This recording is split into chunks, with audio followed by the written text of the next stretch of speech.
ಅಲ್ಲ ಯಾರು ಈಗ ಕೂಲಿ ಸೈನ್ಸ್ ಏನಕ್ಕೆ ಈಗ ಕೂಲಿ ಕೆಲಸ ಇದು ಇಷ್ಟು ಓದಿದ್ದು ಇದನ್ನ ಉದ್ಯೋಗ ಖಾತ್ರಿಯಲ್ಲಿ ನಾವು ವಿವಿಧ ಹಂತದಲ್ಲಿ ವಿವಿಧ ದಿನಗಳಲ್ಲಿ ನಾವು ಕೆಲಸ ಮಾಡಿದಂತ ನಿರ್ವಹಿಸ್ತೀವಿ. ಕೆಲವೊಂದು ಋತುಗಳ ಆಧಾರದಲ್ಲಿ ಕೆಲಸಗಳಾಗಿರ್ತದೆ. ಋತುಗಳ ಆಧಾರಿತ ಅಂತಂದ್ರೆ ಅರಣ್ಯ ಮಳೆಗಾಲದಲ್ಲಿ ಕೆಲವೊಂದು ಸಮಸ್ಯೆ ಆಗಿದೆ ಯಾವುದೇ ತರದ ಮಾಡ್ತಾ ಇಲ್ಲ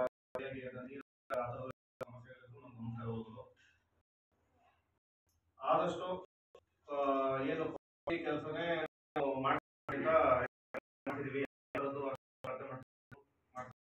ಏನು ಇಂಜಿನಿಯರ್ ಪರಿಶೀಲನೆ ಮಾಡ್ತೀವಿ. ಯಾವ ದಿನಗಳಲ್ಲಿ ಆಕ್ಷೇಪಣೆ ನಾವು ಅವಕಾಶ ಇನ್ನು ನಾನು ಸರಿ ಅಂತ ಇಲ್ಲ. ಕೆಲವೊಂದು ಗೊತ್ತಾಗದೇ ಕೆಲವೊಂದು ಅದಕ್ಕೆ ನಾವು